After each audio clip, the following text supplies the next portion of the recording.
Kalista Harum. Aku ya. berperan sebagai Putri di film Mama Pesan dari Neraka ini. Ya, adalah anak tunggal dari Mama Sari. Dari kecil terbiasa papa sendiri, cuman aku punya tempat nyaman aku itu adalah bibi aku, karena aku sering berduaannya di race sama bibi gitu, karena mama sibuk kan. Putri ini juga adalah seorang anak kuliahan di jurusan fashion. Dia juga anak yang menurut aku pintar, mandiri, rajin, Tidak sombong. suka menabung, suka membantu kucing. Enggak, jadi aku punya kucing namanya Cio. Itu adalah kucing kesayangan aku dan juga teman aku kalau misalnya ditinggal sama mama.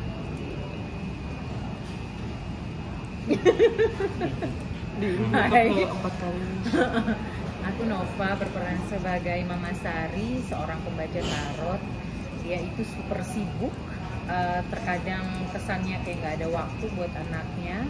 Tapi sebenarnya di balik itu justru mamanya mencari segala-galanya untuk anaknya, demi anaknya. Dia itu suka tarot untuk para pejabat ceritanya. Ngerti kan? Tarot reader nomor 1 di Indonesia.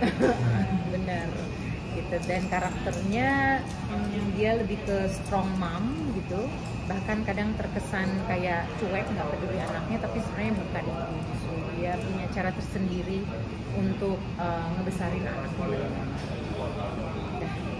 Risetnya sendiri untuk jadi tarot reader ini sejauh apa sih Kak selama? Sebenarnya lebih kepada lihat cara-caranya seperti di YouTube gitu ya.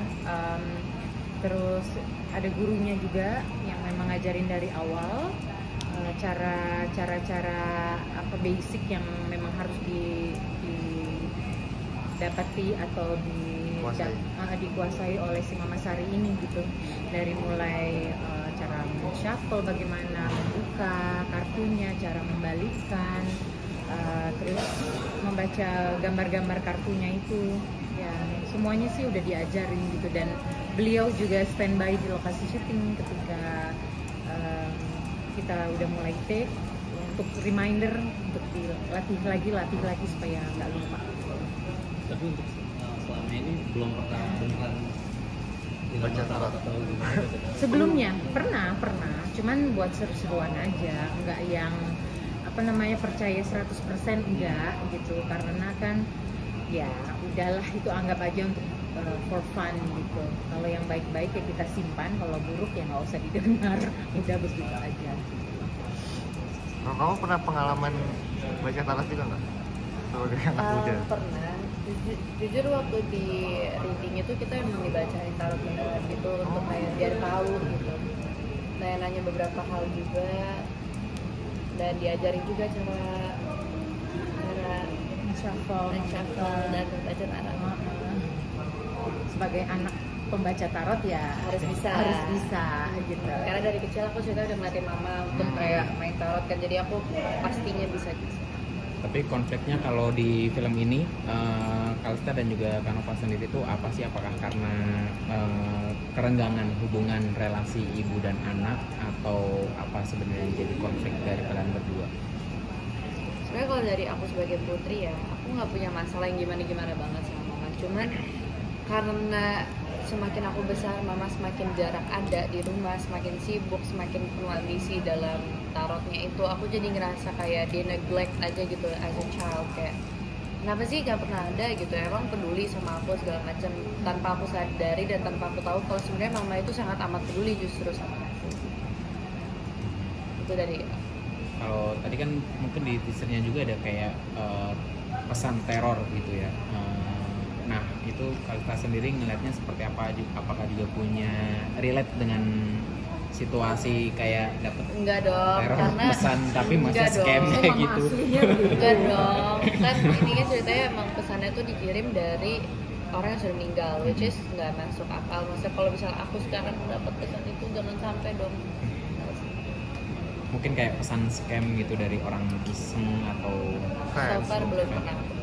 Scam maksudnya dalam hal mistis atau yang scam kayak penipuan digital? Kalau itu pernah juga diteleponin, tapi bukan mistis, lebih kepada misalnya ngaku-ngaku untuk udah ngirim duit lah segala macam yang gitu.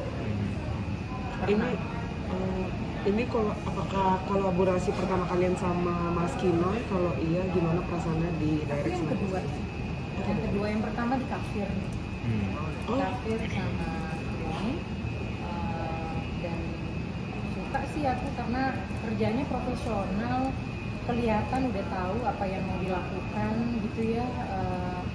Terus udah gitu di lokasi syuting juga semuanya fun di bawahnya karena jalan ceritanya aja udah horor gitu, masa syutingnya juga horor enggak gitu, tapi justru sengaja dibikin banyak bercandanya supaya kitanya juga lebih relax. Aku pertama kali syuting sama Bang Kino and it was really fun. Salah satu project horor tersehat yang pernah aku jalanin. Kayak biasanya yang project horror tuh pasti pulangnya bakalan larut dan segala macam, di sini malah enggak gitu. Jadi kayak yang di schedule harusnya selesai jam 1 pagi, aku pulang jam 7 malam. Harusnya selesai jam 12, aku pulang jam 6 sore. Super duper sehat, walaupun tetap ada jam kebalik ya, karena wajib kan kalau misalnya horror pasti ada yang adegannya malam semua gitu.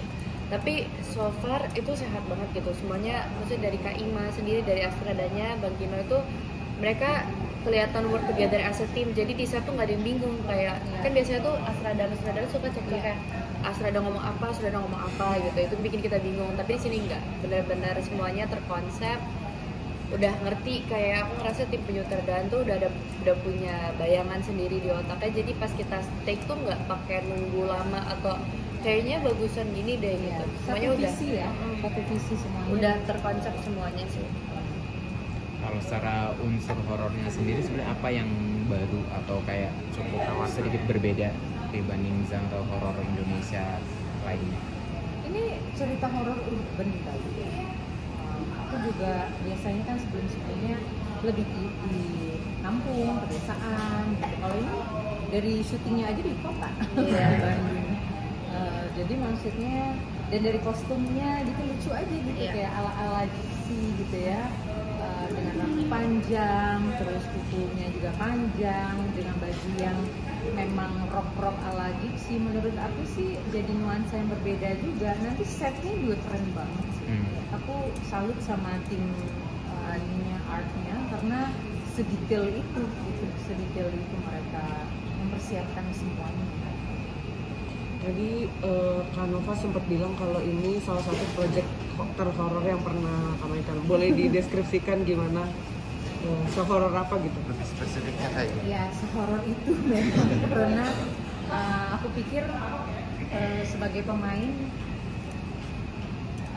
akan mampu untuk memisahkan antara kehidupan real dengan ketika masuk ke dalam karakter si Mama Sari. Ternyata pada pelaksanaannya itu masih melekat karena dari sisi setnya juga udah menyenangkan, pakaian yang digunakan juga udah lebih naikin level ketakutannya gitu. Terus udah gitu ketika beradegan, berakting juga ditambah lagi gitu, yang bikin suasana segalanya tuh jadi lebih menakutkan gitu. Nah itu kan kebawa secara emosional ke aku sebagai pemain gitu. Karena di situ ya memang aku yang harus memerankan, tidak bisa stalking. Makanya dan kuburan itu kan sempit sekali ya. Aku belum pernah masuk ke lubang kuburan sebelumnya. Oh di sini ada. Dan aku kan fobia ruangan kecil gitu. Jadi pada saat itu sok-sokan sih ya ngambil kuburannya, nggak taunya ini panic attack pada saat itu. Karena waktu jadi maksudnya ketika aku ke salon misalnya gitu ya, itu kan kalau kita ke salon kan dikasih ruangan sendiri terpisah, juga gak ada jendelanya, itu juga aku ketakutan gitu. Apalagi ini kuburan lubang kecil, memang sekecil kuburan manusia gitu. Dan bahkan real banget itu, semuanya real gitu. Ada papan-papan itu ya merinding lagi. Jangan dipikirin lah, udah lewat. Pokoknya itu ya guys. Iya, pokoknya aku waktu itu sama Kalista ininya bedanya ibu anak, jadi Kalista tahulah gimana aku pada saat itu. Ya kasihan mama waktu itu juga lagi sakit pada saat ngambil adegan itu, jadi lumayan lah malam itu.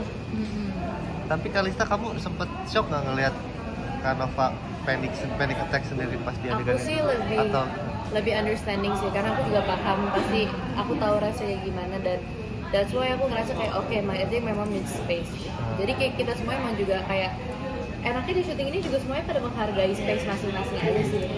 Dan panic attack-nya aku tuh bukan yang heboh gitu. Iya, mama tuh yang lebih diem gitu. Lebih ke diem gitu, lebih ke karena aku juga nggak mau bikin suasana kan ini melibatkan banyak tim ya, banyak kru gitu, jadi aku nggak mau bikin atau create scene yang nanti bisa bikin orang lain juga ikutan panik gitu. Jadi aku lebih ke diri sendiri aja, tarik nafas, lebih yang cari space sendiri aja di luar, cari udara, lebih yang kayak gitu. Tapi aku harus mengakui bahwa pada saat itu aku terserang panic attack. Tapi panic attack orang beda-beda ya. Berarti Mbak Nova ketika ngambil proyek ini emang sengaja melawan fobia kah atau seperti apa? Sebenarnya nggak mau melawan apa-apa juga sih, karena kalau fobia itu kan datang dengan sendirinya. Cuman memang pada saat itu aku kayak mungkin bisa ya dilalui gitu bilangnya, dan mungkin akan pakai stand in ya gitu. Ternyata enggak, udah nggak bisa mundur. Jadi ya udah harus dijalanin gitu loh. Tapi ya ketika kita mau memulai itu juga bukan yang tengah malam gitu ya, mulainya habis maghrib ya. Iya. Jadi nggak terlalu malam banget, jadi perasaannya sebenarnya harusnya sih biasa-biasa aja, cuman karena adegannya berat nggak bisa dibohongin, itu kebawa sih ke komentar. cukup lama adegannya? Atau pengambilannya lama atau 7 jam enggak ya? Berapa jam ya? Habis maghrib Karena sampai sebenarnya bukan lama dalam pengambilan, lebih karena ruangannya sempit. Jadi untuk tiap pengambilan shot itu tuh harus reset. Jadi kalau misalnya itu sebenarnya ruangan nggak sempit bisa cepet banget sih, Tan. Cuman karena sempit itu, jadi kita harus bongkar sebelah sini buat taruh kamera di sini. Nanti kalau dari sini tutup, bongkar sebelah sini taruh kamera. gitu. Karena Terus ya. ruangannya sempit banget. Iya, ya mungkin susah. akhirnya untuk melepas karakter mama ini sendiri seperti apa akhirnya untuk melepaskan? Kan berat Akhirnya ya lebih ke meditasi diri sih. juga. Iya, bahwa apa namanya, aku ngomong ke diri sendiri bahwa it's okay, panic attack, karena after all kita hanya manusia biasa yang nggak bisa melawan, yang udah mencapai limit ya nggak bisa dilawan. Terus